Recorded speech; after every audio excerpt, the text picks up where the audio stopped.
The closure of the iconic Chateau Tongariri Hotel has topped off an uncertain time for the Ruapehu region as questions remain over the future of the maunga and its ski fields. Ruapehu Alpine Lifts, or RAL, which operates the Whakapapa and Tūroa ski fields in the central North Island, placed itself into voluntary receivership last year due to financial pressures after being hit by COVID-19 lockdowns, climate change and a poor ski season. Ngāti Rangi are the mana whenua of Mount Ruapehu, and Chief Executive Helen Lay is with us now. Tēnā koe, Helen. Thank you for joining us. Tēnā koe, Neil. Now, I believe the decision for Ruapehu Alpine Lifts to place itself into receivership last year was made without consultation with Ngāti Rangi. Has there been anything further since? Have they consulted with you since then?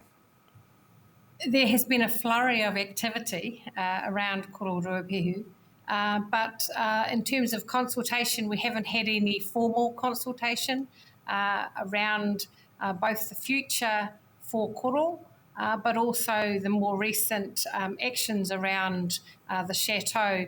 We have been told, we've been given information, but we haven't been involved at this point in what the future looks like. How do you feel about not being consulted around the area, the Mount Ruapehu?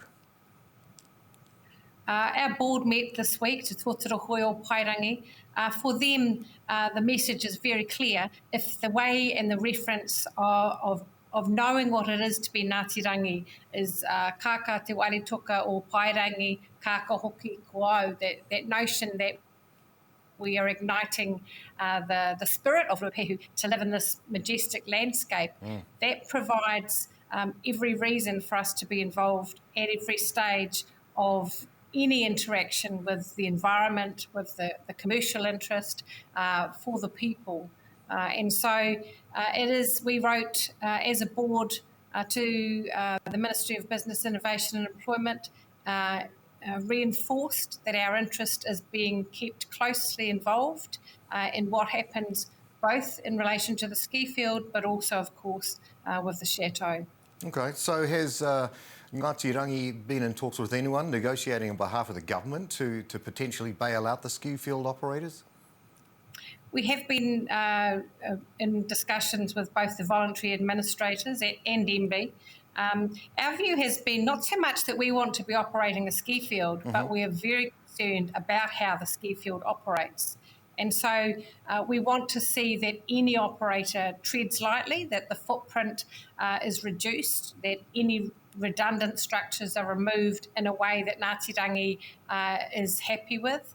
But it's also about acting respectfully for Koro, acting in a culturally respectful way, supporting the connection between Ngāti Rangi and Koro, and also protecting the water sources so that the puna, the water bodies on the maunga are also taken into consideration. And so we have a very strong interest, obviously, in any of these developments, but we're not singularly focused on Ngāti Rangi becoming the new ski field operator. Yeah. Okay.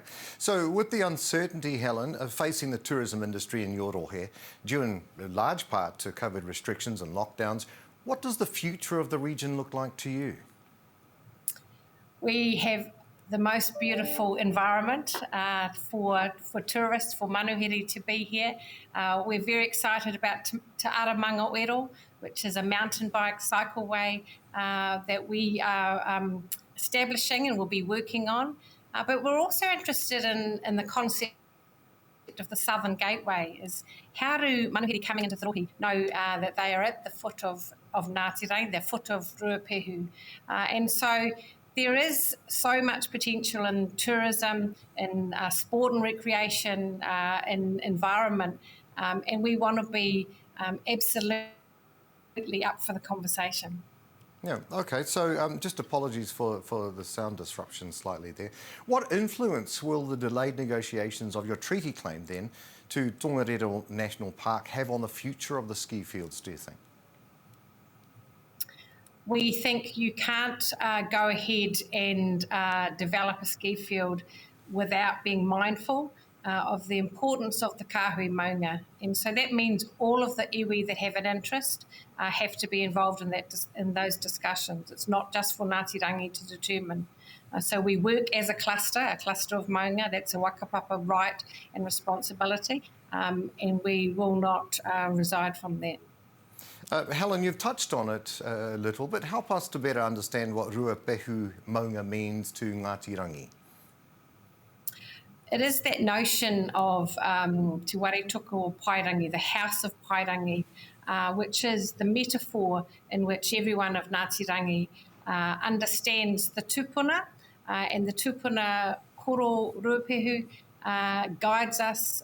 He is the source of inspiration, but also the source of sustenance for the people. So the relationship is as fundamental as every pipiha. It's as fundamental as being part of an environment which protects and sustains koro in a way that he does with us as well. So, when we had a relationship with Ruapehu Alpine Lifts, we talked about not just operating a ski field, but also the environment had to be really healthy, it had to be sustainable.